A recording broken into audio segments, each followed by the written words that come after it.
My name is Gabrielle Lawson. I'm 29 years old, and 3 weeks ago, my father looked me in the eye and told me I'd be dead to this family if I opened a wooden box with my own name on it. That box had been hidden in my parents' attic for 12 years, since the day my grandfather died. Inside it was something my mom and dad were willing to lose their only daughter to keep secret. And when I finally opened it in front of 50-some guests at their 35th wedding anniversary party, not a single person in that room ever looked at my father the same way again. Before we get into this, if you end up connecting with my story, I'd appreciate a like and a subscribe, but only if you genuinely feel it. Also, drop your location and local time in the comments. Now, let me take you back to a Saturday afternoon in late October, the day I climbed up into that attic. The drive from Columbus takes about 2 hours if traffic cooperates. That Saturday, it doesn't. I hit construction outside Zanesville and spend 40 minutes crawling past orange cones and a guy in a hard hat waving a sign that says slow. So I'm already running behind when I pull into my parents' gravel driveway in Millhaven, population 4,000, give or take a few funerals. Mom asked me to come help clear out the attic. Their 35th anniversary party is next Saturday, and Dad wants to set up folding tables in the garage, which means moving all the junk out of the garage, which means moving all the junk from the attic into the garage first. The logic is circular, but that's my father. Everything runs on his schedule, his system, his say-so. I find the house empty downstairs. Dad's out picking up rental chairs. Mom's at the church finalizing the dessert table. So I grab a flashlight and pull down the attic ladder myself. The attic smells the way it always has. Old wood, dust, and something faintly sweet, like dried tobacco. Grandpa Eugene used to smoke a pipe up here when Grandma was alive, and wouldn't let him do it in the house. That smell is him, even after all these years. I start shifting boxes, Christmas ornaments, old tax files, a broken humidifier, and then, behind a stack of plastic bins marked Todd, High School, I see it. A wooden box, dark walnut, maybe 10 inches long, sealed with red wax, an actual wax seal, pressed with what looks like a signet ring, and on the lid, in black ink, in handwriting I would recognize anywhere on this earth. Gabrielle. All capitals, slightly tilted to the right, like he was always in a hurry to say something important. My grandfather's hand wrote my name on this box, and I have never seen it before in my life. I carry the box downstairs. It's heavier than it looks. Something solid shifts inside when I tilt it. Dad's truck pulls into the driveway just as I reach the kitchen. I hear him stomp the mud off his boots on the porch. The screen door swings open, and he walks in carrying a folding chair under each arm, already talking. "Diane, did you call the rental place about the—" He sees me. He sees the box. The chairs hit the floor. I've watched my father stare down plumbing contractors, church deacons, and a county inspector who tried to fine him for a fence violation. I have never, not once, seen the color leave his face the way it does right now. "Where did you find that?" Not a question, a demand. "Attic, behind Todd's stuff. Dad, what is—" He crosses the kitchen in 3 steps and grabs it out of my hands. His other hand clamps around my forearm, hard, the kind of grip that leaves a mark. "Open that, and you're dead to this family." His voice is low, controlled, shaking at the edges. I stare at him. "It has my name on it." "It's nothing. Your grandfather was confused at the end. Put it back." The screen door opens again. Mom stands there with a foil-covered casserole dish, car keys still dangling from her pinky finger. She looks at the box. She looks at Dad's hand on my arm. She looks at me. She doesn't say a word. She turns and sets the casserole on the counter, her back to both of us. And that silence tells me everything. She isn't surprised. She's known about this box all along. I pull my arm free, set the box on the kitchen table. If it's nothing, then it shouldn't matter if I open it. Dad leaves the room, slams the bedroom door so hard the picture frames rattle down the hallway. Mom sinks into a kitchen chair. both hands over her face. Not crying yet, just bracing. I sit down across from her and pull the box toward me. The wax seal is old and brittle. I crack it with my thumbnail. Underneath, a small brass clasp holds the lid shut. I flip it. Inside, a manila envelope, thick, slightly yellowed, and beneath it, a smaller white envelope with my full name typed on the front. Gabrielle Marie Lawson. I open the manila envelope first. 3 sets of stapled documents slide out onto the table. I unfold the first one and read the header. Warranty Deed, State of Ohio, County of Fairfield. Grantor, Eugene R. Mercer. Grantee, Gabrielle Marie Lawson. Property address, 412 Main Street, Mill Haven, Ohio. Date of transfer, June 14, 2002. I was 6 years old. The second deed, 40 acres of agricultural land off Route 33. Same date, same grantor, same grantee, me. The third, a cabin on Buckeye Lake, transferred to me. June 14, 2002. My hands aren't steady anymore. I open the white envelope. 4 pages of stationery, college ruled, covered in Grandpa Eugene's handwriting. The first line reads, Gabby, if you're reading this, it means they didn't give it to you willingly. I'm sorry. I read that sentence 3 times. My vision blurs. I set the letter down and look at my mother. She still hasn't moved her hands from her face. Mom. My voice comes out quieter than I expect. Look at me. How long have you known about this? She lowers her hands. Her mascara has already started to run. Since the day he died. I read the letter at the kitchen table while my mother sits 3 feet away and says nothing. Grandpa Eugene's handwriting gets shakier toward the end, but his mind was razor sharp on every page. He laid it out plainly. In 2002, he transferred all 3 properties into my name specifically because he didn't trust my father with them. The deeds were filed with the county recorder. The originals were placed in this box, and copies, along with a sworn affidavit, were left with his attorney, a man named Harold Finch. Then the part that makes my stomach drop. Grandpa wrote that he'd discovered, in the last year of his life, that Dad had taken out mortgage loans against at least 2 of the 3 properties. Loans signed by Raymond Lawson as guardian, even though the deeds never granted him any authority to encumber the properties. He did it through connections at the local bank. He did it without telling anyone. He did it while I was still a teenager who didn't even know she owned anything. Grandpa's instructions to Finch were specific. If I didn't contact the lawyer before my 30th birthday, Finch was authorized to initiate litigation on my behalf, automatically. No exceptions, no family negotiations. I set the letter down. My 30th birthday is February 8th, less than 3 months away. I look at my mother. Dad said Grandpa was confused. She shakes her head once, small, like it costs her something. Your father said it would destroy the family. Which part? I ask. The stealing, or me finding out? She doesn't answer. She just folds her hands in her lap and stares at the tablecloth like it contains instructions for how to survive this moment. It doesn't. At the bottom of the last page, in a box drawn with a ruler, Grandpa wrote Harold Finch's phone number.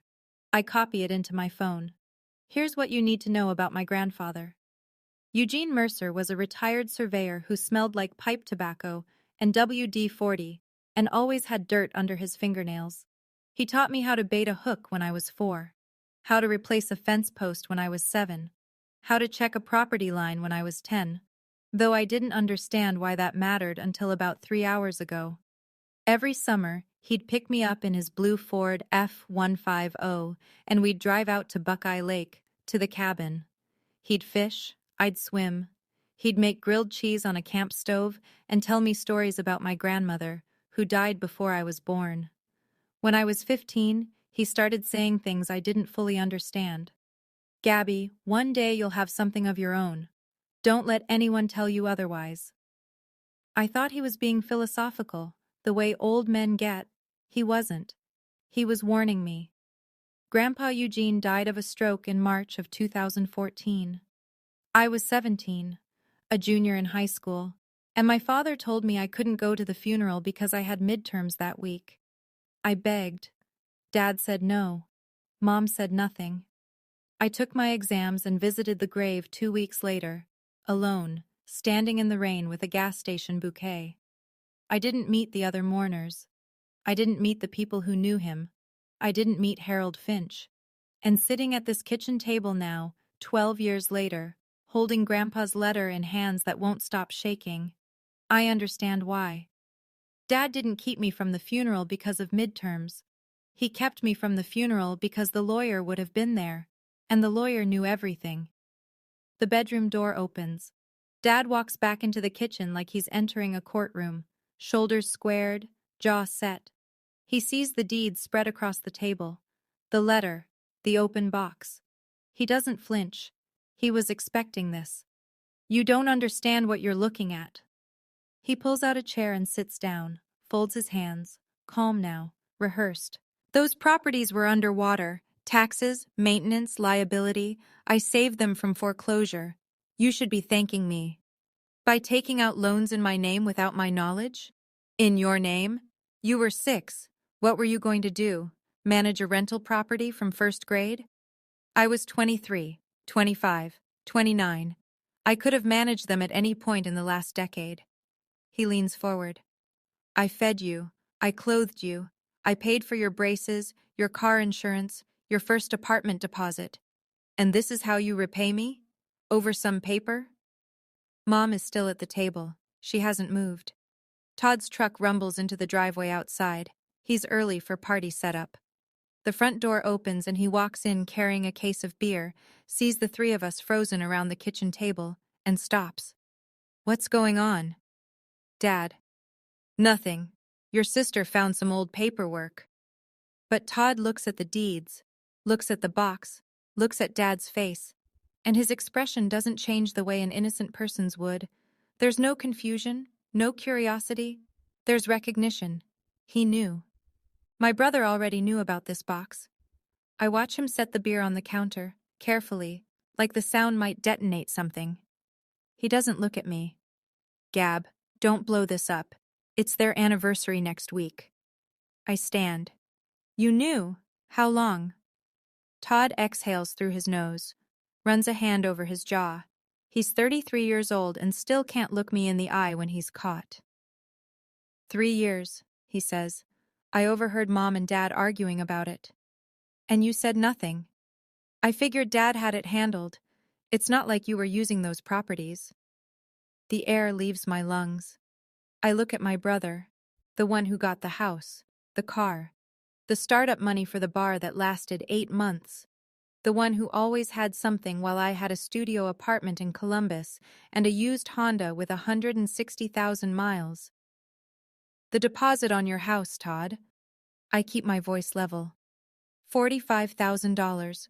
Where did that come from? Silence. Total, airless silence. Mom closes her eyes. Dad's knuckles go white on the table edge. Todd just stands there, mouth half open, no sound coming out. That's my answer. Dad pushes back from the table. You walk out that door with those papers, you don't come back. I gather the deeds, the letter. I put them in my purse, carefully, the way you handle something that was stolen from you and just returned. Mom follows me to the porch. Her hand catches my sleeve. Gabby, please. The party is next Saturday. Don't ruin this for us. I stop on the second step. I turn around. Mom, you hid this from me for 12 years. The party is the last thing I'm thinking about right now. I drive back to Columbus with the windows down, even though it's 40 degrees and my fingers ache on the steering wheel. My hands are still shaking, but for the first time in a very long time, my head is perfectly clear. Monday morning, I sit in my car in the parking lot of the law office where I work.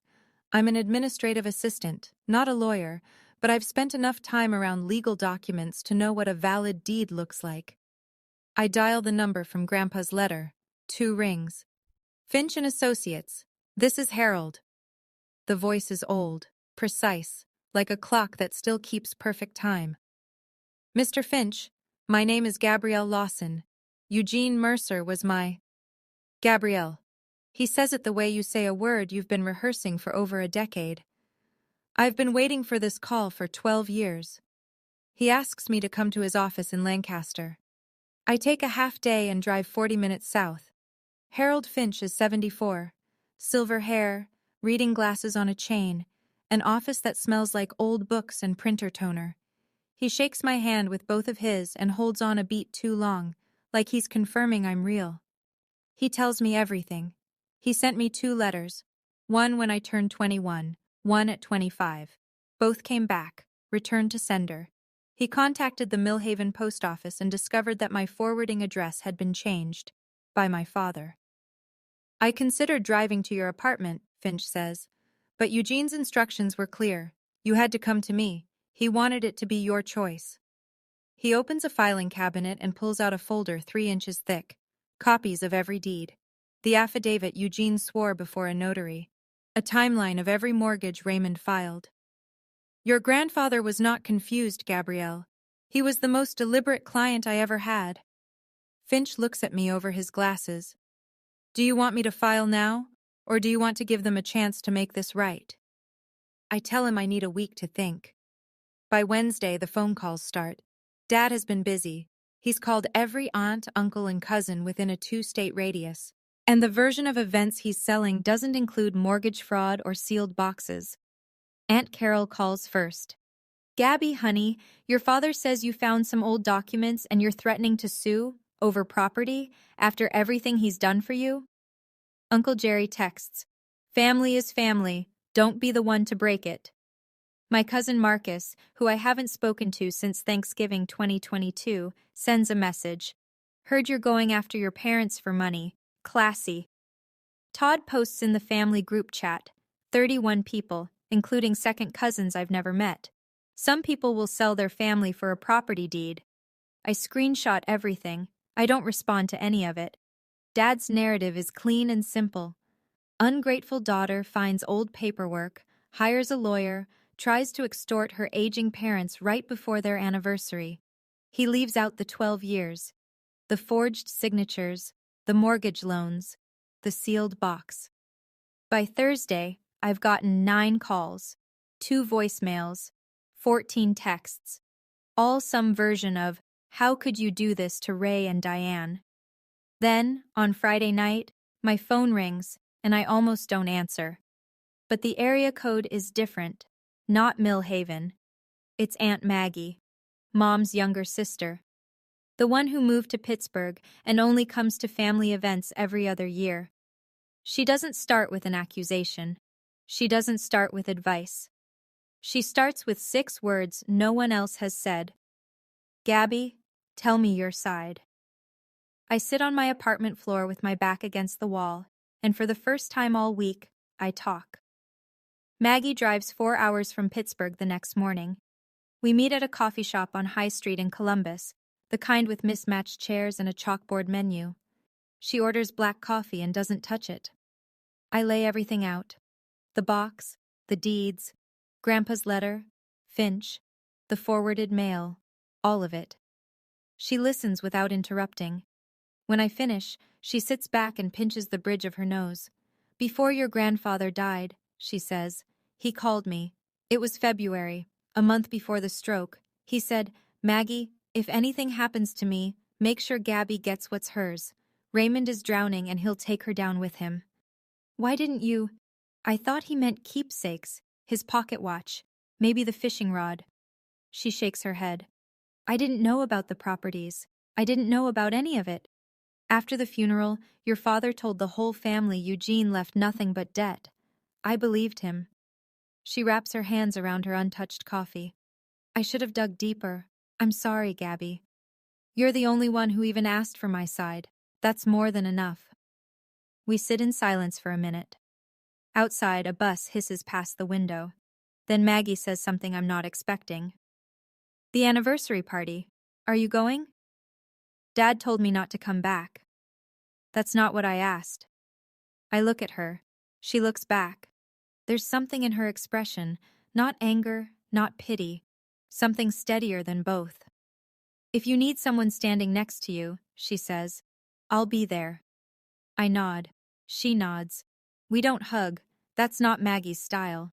But she squeezes my hand once across the table, and it's enough. Monday. I take my lunch break at the Fairfield County Recorder's office. Working in a law firm has taught me at least one useful thing. Public records are public. I sit at a computer terminal in a basement that smells like carpet cleaner and pull up the property records one by one. 412 Main Street, Millhaven. Deed in my name, confirmed. Mortgage lien filed 2016, $180,000, borrower Raymond T. Lawson. He signed as guardian of the property owner. There was no court order granting him that authority. None on file. I checked twice. 40 acres off Route 33. Deed in my name, confirmed. Mortgage lien filed 2018, $95,000. Same signature. Same lack of authorization. The cabin on Buckeye Lake. Deed in my name, confirmed. No mortgage. But there's an active rental agreement. Tenant paying $1,200 a month. Payments routed to an account under Raymond T. Lawson. I do the math in the parking lot, sitting in my Honda with the engine off and the heater broken. $180,000 plus $95,000 in loans taken against my property. $1,200 a month in cabin rent for roughly 8 years. That's $115,000 in income collected from my asset. Total, approximately $390,000. $390,000. And then I think about Todd's house, the $45,000 down payment. I pull up the timeline Finch gave me. Todd closed on his house in March 2022. The cabin rental account shows a $45,000 withdrawal in February 2022. My brother bought his home with rent money from my cabin. I sit there for 20 minutes. The parking lot empties around me. A woman walks past with a stroller and doesn't glance over. I'm not angry anymore. I'm past that. What I feel is a cold, clean clarity, like a window somebody finally washed. I know exactly what I'm going to do. Okay, I need to pause here for a second. I know some of you are thinking, why didn't she just take the papers straight to a lawyer and file immediately? And honestly, part of me wanted to believe there was an explanation, that my dad had some reason I hadn't considered. 12 years of dad knows best doesn't just disappear in an afternoon. But the cabin rent going to Todd's down payment, that broke something in me. That was my money, from my property, and nobody told me. What would you have done at this point? And do you think Todd has any right to be upset with me? Let me know in the comments. All right. What happened next is where everything started to accelerate. Tuesday night, my phone lights up. Dad. I let it ring 4 times before I pick up. His voice is different, controlled, almost corporate. He's had time to prepare. I talked to a lawyer, Gabrielle. You have no case. Those loans saved the properties from going to tax sale. Without me, they'd be gone. I know he's lying. Finch already confirmed. Grandpa paid off every tax lien before transferring the deeds. The properties were free and clear. There was no risk of loss. There was only Raymond, needing cash he couldn't earn. Dad, that's not accurate. You want to throw your family away over what some senile old man wrote on a piece of paper? I don't take the bait. Is that all? One more thing. His voice drops. If you don't come to the party Saturday and act like everything's normal, I'm changing the locks. You'll never set foot in this house again. I hang up. 20 minutes later, Todd calls. His tone is softer, but the message is the same. Gab, you really want to be that person? The one who sues her own parents? Think about what people will say. I don't answer him either. Then, at 11 p.m., a text from Mom. Just one sentence. Please just come to the party. We can talk after. I promise. I stare at that word. After. I've heard it my whole life. After the holidays. After Todd's graduation. After the bar opens. After Dad calms down. After, is where conversations go to die in this family. I open my contacts and scroll to Harold Finch. Mr. Finch, I'd like to invite you to a party. A pause. Then, I thought you might. Tell me where and when. The rest of the week moves like a countdown. Wednesday, I go back to Finch's office. He makes copies of everything: deeds, affidavit, the mortgage records from the county, and puts the originals in his safe. I leave with a manila folder and a clear set of instructions. Present the facts. Stay calm. Let the paperwork do the talking. Thursday, Maggie calls to confirm she's driving down from Pittsburgh Friday night. She'll stay at a motel outside Millhaven so nobody sees her car early. Friday evening, I stand in front of my closet for 20 minutes. I don't want to look angry. I don't want to look like I'm making a statement. I pick a navy blouse, dark jeans, and flats. Simple, composed, like someone who has every right to be where she is. I put the manila folder in my bag, zip it shut. It's heavier than a folder should be. Saturday morning, Finch texts, "Departing Lancaster at 10, see you there." He'll arrive on his own. A 74-year-old man in a gray suit carrying a leather briefcase. Just another guest, as far as anyone can tell. The party is set for noon. Backyard, white tent, folding tables, a potluck spread because Diane Lawson would never let someone else cater her own anniversary. Roughly 50 guests, relatives from both sides, neighbors, friends from church, a few of Dad's plumbing clients, and, I checked the list Mom posted in the family chat, Mr. Wellman, the branch manager at Millhaven Savings and Trust, the man who approved Raymond's loans. He's coming to celebrate a marriage that was financed, in part, with money stolen from me. I lock my apartment, start the car, and drive east toward a party I was told not to attend. The tent is already up when I pull in. White vinyl stretched across aluminum poles, string lights threaded along the edges, even though it's midday. A folding table with a hand-painted banner. Happy 35th Ray and Diane. Mom's handwriting.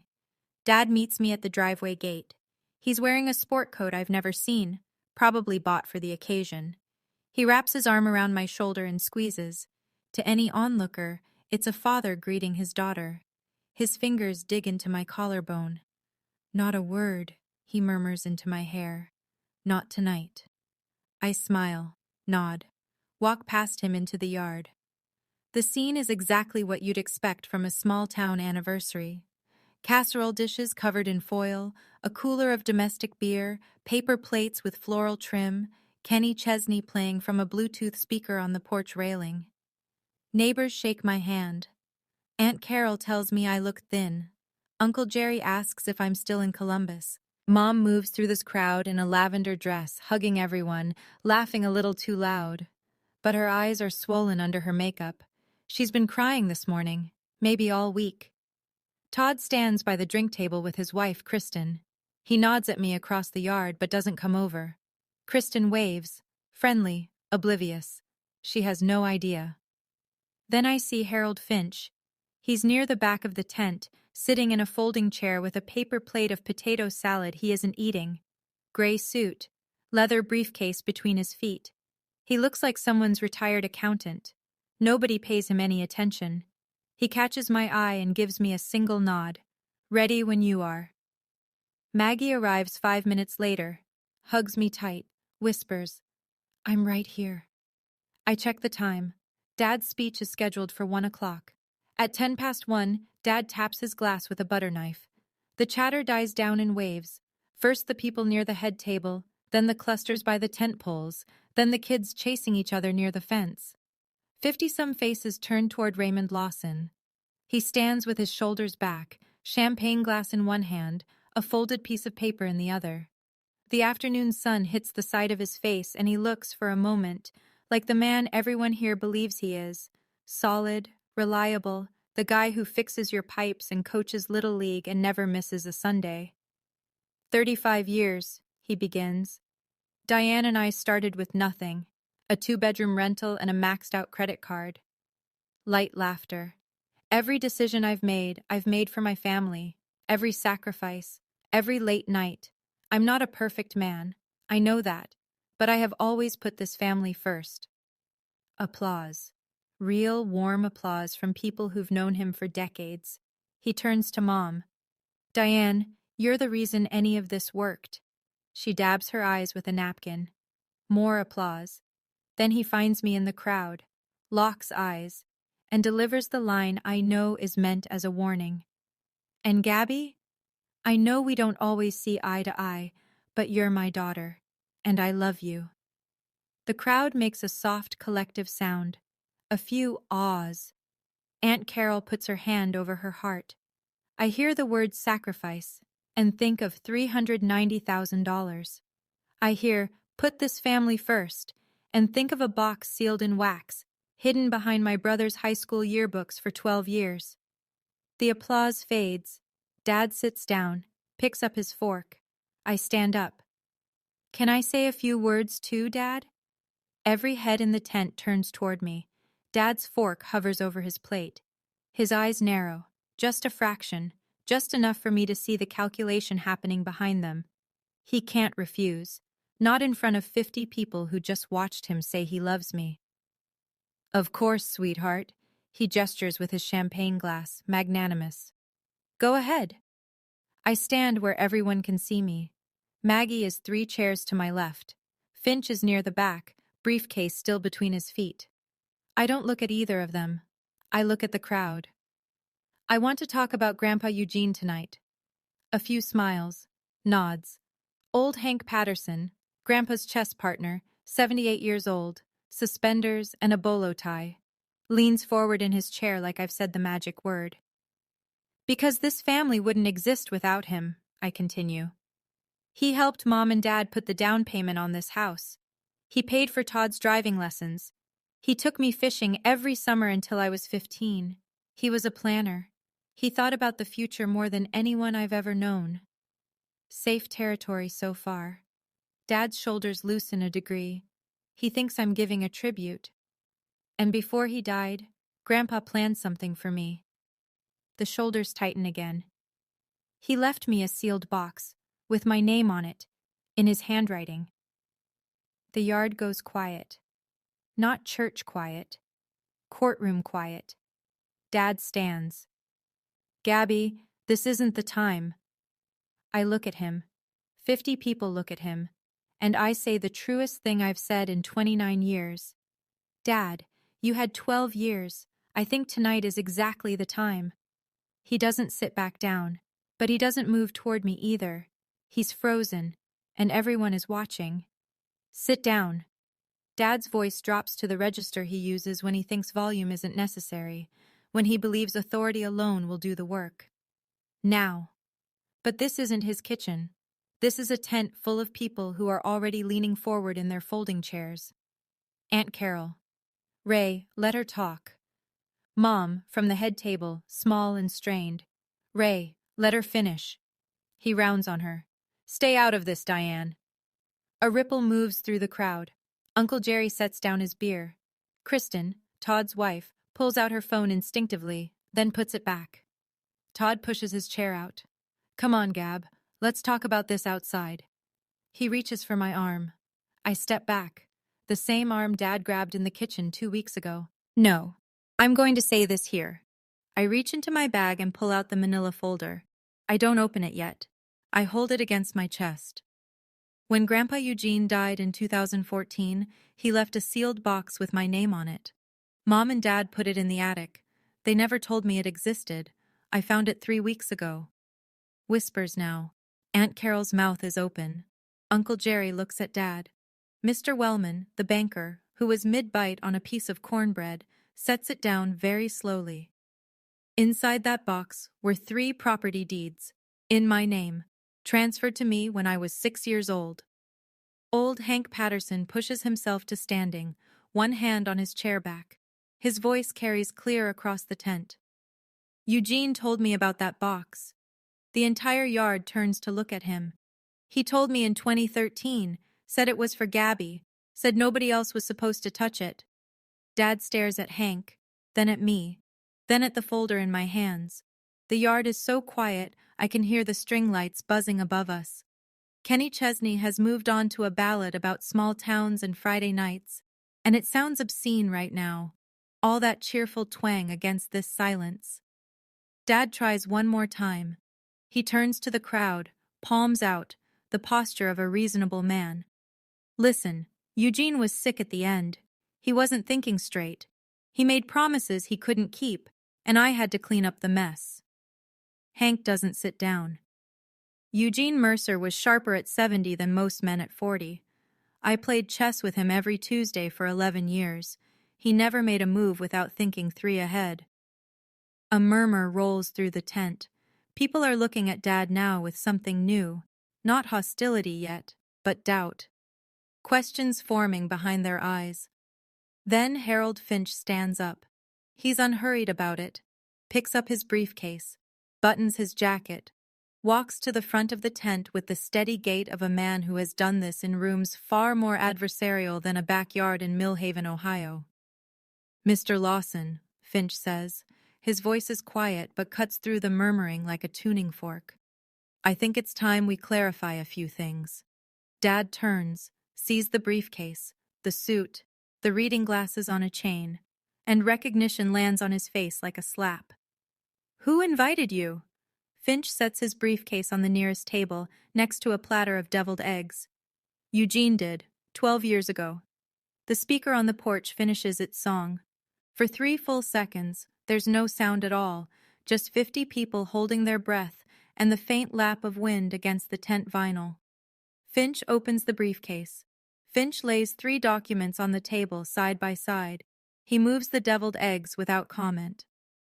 My name is Harold Finch. I was Eugene Mercer's attorney for 22 years. He pauses to let that settle. Before his death, Eugene placed 3 properties in his granddaughter's name: 412 Main Street, 40 acres off Route 33, and a cabin on Buckeye Lake. These are recorded deeds filed with the Fairfield County Recorder. They are not ambiguous. They are not disputed. They are legal fact. He removes a 4th document, the affidavit. Eugene also left a sworn statement documenting his concern that Mr. Lawson had taken mortgage loans against 2 of these properties without legal authority. I have confirmed this through county records. The loans were signed by Raymond Lawson as guardian, a role the deeds did not grant him. He doesn't raise his voice. He doesn't gesture. He stands there like a man reading a weather report, and every word lands like a stone dropped into still water. Dad, those properties would have been lost without me. Finch. There was no risk of loss. Eugene paid off all debts on these properties before transferring them.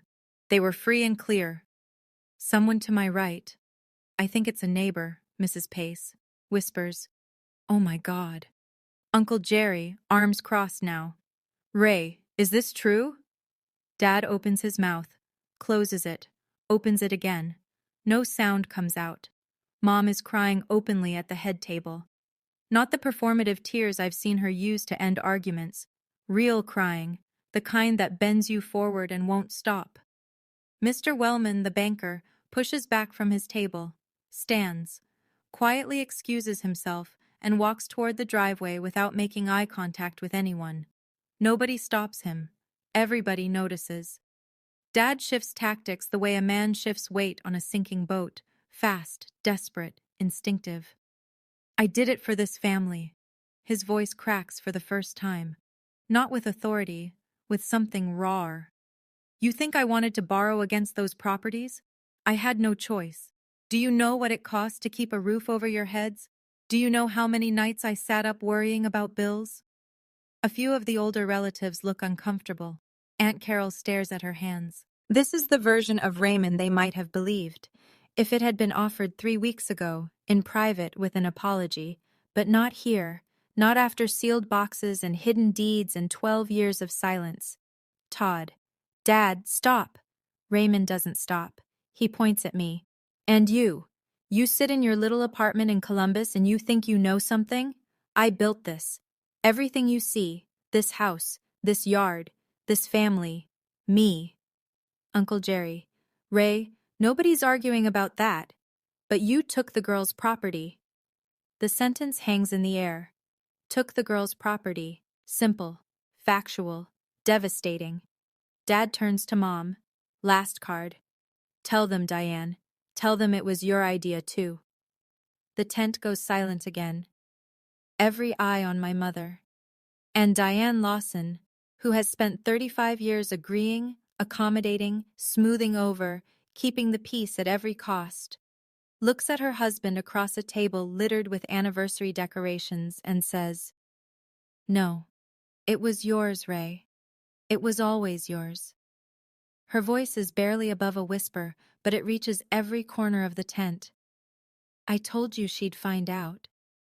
Dad stands there with his mouth open. Nobody moves. That's the first time in 35 years my mother has publicly said no to my father. I let the silence breathe for exactly 3 seconds. Then I turn to my brother. "Todd, your house, the $45,000 down payment. Where did that come from?" He's still standing by the drink table, a bottle of beer sweating in his hand. He hasn't taken a sip in 10 minutes. "That's not relevant." Finch, still at the front table, doesn't look up from his documents. "If I may, I have records showing a $45,000 withdrawal from the rental income account associated with the Buckeye Lake cabin, dated February 2022. He pauses. "Mr. Todd Lawson closed on his home in March 2022. The math is not complicated. 50 people do it at the same time." Kristen stands up. She's 31, a dental hygienist, and she's been married to Todd for 4 years. She believed, because Todd told her, that the down payment came from their combined savings and a small loan from his parents. "What is he talking about, Todd?" Todd sets the beer down, opens his mouth, closes it. For a moment, he looks exactly like our father did 2 minutes ago. Jaw working, no words, the machinery of excuses grinding to a halt. He doesn't answer. He walks out of the tent, past the folding tables, past the banner that says, "Happy 35th, and disappears around the side of the house. Kristen watches him go. She looks at me. She looks at Finch. She presses her lips together, not with anger, but with the particular expression of a woman who's just realized the ground she's standing on is not what she was told. "Excuse me," she says to no one in particular, and follows him. Aunt Maggie, from her chair, says just loud enough for me to hear, "That's 2 marriages he's shaken in one afternoon." I take a breath. The yard smells like grilled hamburgers and cut grass and someone's too sweet perfume, and underneath all of it, the faintest trace of pipe tobacco that's probably just my imagination, but feels like permission. I face the tent. 50 people who watched me grow up, who sent me birthday cards and graduation checks and casserole dishes when Grandpa died. I owe them the truth without venom. I didn't come here tonight to humiliate anyone. I keep my voice at the level you'd use to explain something difficult to someone you respect. I came because I spent 12 years being told I wasn't ready, wasn't responsible, wasn't enough. And it turns out the whole time, I was the one who had something, and it was taken from me. Hank nods. Maggie nods. A woman I don't recognize, maybe a church friend, has her hand over her mouth. I'm not asking for revenge. I'm asking for what's legally mine. And I'm asking for the truth, which I think everyone in this room deserved to hear a long time ago. I turn to Dad. He's still standing, but the posture is different now. Smaller, like a building after the scaffolding comes down. "Dad, I love you, but I can't pretend this didn't happen, and I won't." I turn to Mom. "Mom, you could have told me any time in 12 years. I hope someday you'll understand why that matters." Finch speaks one last time, in the same measured tone. "For the record, if the properties are not returned to Ms. Lawson's control within 90 days, litigation will proceed automatically per Mr. Mercer's instructions." I sit down. Maggie takes my hand under the table and holds it. Nobody claps. Nobody needs to. The silence is its own verdict. I want to step outside the story for a moment, Because I know some of you are thinking, she just did that at their anniversary party. And I get it. I do. But let me ask you this. If your father hid your property for 12 years, your brother bought a house with your money, your mother knew the whole time, when exactly is the right time to bring it up? Because every time I tried in private, I was shut down. Every single time. Did I go too far? Or was it the only way anyone would listen? I genuinely want to know. Drop it in the comments. All right. Let me tell you what happened in the days after. The party ends the way a funeral ends. People murmuring, touching arms, not knowing what to say, but feeling they should say something before they leave. Paper plates go into trash bags. Foil gets wrapped over dishes nobody finished. The string lights keep blinking. Nobody shakes Dad's hand on the way out. I notice that. I think he notices it too. Hank Patterson stops in front of me by the gate. His eyes are wet, which startles me. I've never seen Hank show emotion beyond mild irritation at a bad chess move. Your grandfather would be proud of you. He reaches into his shirt pocket and pulls out a business card, handwritten on a piece of cardboard. If you ever need a character witness, you call me. I take the card. Thank you, Hank. He pats my shoulder once, hard, the way men of his generation express everything they can't say, and walks to his truck. Mr. Wellman's car is already gone. He left during my speech and didn't come back. I imagine he's sitting in his office right now, opening a filing cabinet and wondering how much of this is going to land on him. Inside the house, Dad is in the bedroom with the door locked. I can hear the TV through the wall. Some football game, volume too loud, the way he always drowns out conversations he doesn't want to have. Mom sits at the kitchen table in her lavender dress, alone, surrounded by anniversary cards she hasn't opened. She looks up when I pass through but doesn't speak. I don't either. There's nothing left to say in this house tonight. Maggie and I drive back toward Columbus in her car. Halfway through Zanesville, she says, Eugene would have handled it exactly like that. I watch the road and let myself believe her. 6 days later, Wednesday, my phone rings at 9 p.m. Todd. His voice is different. The swagger is gone. No sarcasm, no big brother condescension. He sounds like he hasn't slept. Kristen wants to know the whole story. She's talking about separating. I close my laptop, sit on the edge of my bed. I'm sorry about Kristen, but that's between you and her. You could have told me first, privately. I would have.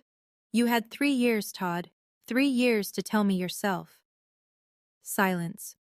Long enough that I check the screen to make sure he's still there. I know. His voice drops. I knew it was wrong. It was easier not to think about it. I understand that. And I do. That's the worst part. I understand exactly how someone can know something is wrong and still look the other way because the alternative is too hard. I've watched my mother do it for 35 years. But easier for you came at my expense. Literally. More silence. Then, I'm sorry, Gab. He means it. I can tell. It's the first time he's apologized to me about anything since he backed his car into my bicycle when I was 12, and even then, Dad made him say it. I hear you, I say, but sorry doesn't pay back $45,000. I hear him exhale, a shaky sound, the sound of a man who just realized his marriage, his house, and his relationship with his sister are all in the same fire, and he only has one bucket. What happens now? He asks.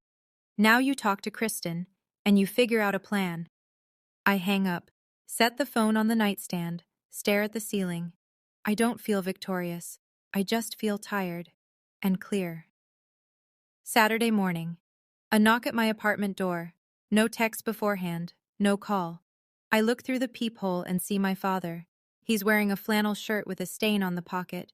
Unshaved, eyes red at the rims. He looks 10 years older than he did a week ago. I open the door. He doesn't step inside. He stands in the hallway like he's not sure he's allowed. I'm not here to fight, he says. I'm here to explain. I lean against the doorframe. I don't invite him in. I don't close the door either. In 2014, he starts. When your grandfather died, I owed $60,000 from the shop. Second time it failed. Bank was threatening to take the house. I didn't know what to do. He looks at the carpet. The properties were just sitting there, in your name. I told myself I'd borrow against them, get clear of the debt, and pay it all back before you ever needed to know. But one loan led to another. He nods, doesn't deny it. Why didn't you ask me? When I turned 18, 21, any time in the last decade? Because by then I owed too much. He meets my eyes for the first time, and I was ashamed. I stand there looking at my father, and for one moment, I don't see a villain or a con man. I see a 58-year-old guy from a small town who lost 2 businesses and panicked and made a choice that got worse every year he didn't fix it. But understanding someone doesn't mean absorbing what they did. Dad, I believe you were desperate, but you could have been honest. That would have cost you nothing. I hold the doorframe. Instead, you chose to lie, and it cost you everything. The properties are mine. That's not negotiable. He nods once, turns, walks down the hall. He doesn't look back. Monday. Finch's formal letter arrives at the Lawson residence via certified mail. 30-day notice to begin transferring property control back to Gabrielle Marie Lawson, with a 90-day litigation clock running in the background. Wednesday. The bank calls Raymond. 2 mortgage officers and a compliance manager want to review the authorization documents on his loans. Mr. Wellman, it turns out, has been placed on administrative leave pending an internal investigation. He approved $275,000 in loans on properties where the deed holder never signed. That's not a gray area. Thursday. Finch calls me with an update. The bank's legal department has already reached out. They're not interested in defending Raymond's loans. They want to resolve this quietly. The phrase regulatory exposure comes up twice. By Friday, Dad has put his work truck up for sale. His plumbing equipment is listed on a local buy and sell page. He's liquidating, slowly, but he's doing it. Mom calls me Sunday. Her voice is different. Not the voice she uses to smooth things over. Flatter. More honest. Like she's finally too tired to perform. I should have stopped him years ago. I was afraid. I know, Mom, but being afraid doesn't make it okay. No, she says. It doesn't. It's the most honest exchange we've had in my entire life. It lasts 45 seconds, and it changes nothing, and it changes everything. I don't file criminal charges. I don't want my father in jail. I want the properties back, the rent money accounted for, and a payment plan for the rest. Finch draws up a settlement proposal. Raymond signs it without negotiation. Todd sends me a cashier's check for $5,000. A note attached. First installment. More coming. It's not much, but it's a start. And it's the first honest money my brother has ever given me. 3 weeks after the party, on a Thursday afternoon when I call in sick to work for the first time in 4 years, I drive to Buckeye Lake. The cabin sits back from the water behind a row of pines that weren't there the last time I visited. I was 15 then. Grandpa was driving. He let me control the radio. I park in the gravel pullout and sit in the car for a long time. The lake is gray and flat under a November sky. A heron stands in the shallows, perfectly still, like it's waiting for something it knows will come. The tenant moved out last month. Finch sent them a notice when the property reverted to me. I unlock the front door with a key the rental management company mailed to my apartment in a padded envelope. Inside, it's smaller than I remember.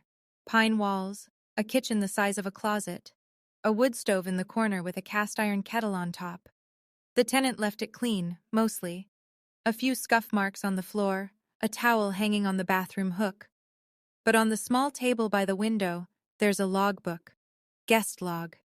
And on the very first page, before any tenant entries, in handwriting I could identify from across a room. This cabin is for Gabby. Treat it well. I sit on the porch steps. The wood is cold through my jeans. In front of me, the dock stretches out over the water, exactly where it was when I was 10, and Grandpa taught me to skip stones. I pull out his letter, read the last line one more time. You don't owe anyone your silence, not even me. Be brave, Gabby. I cry. The first time since I opened the box.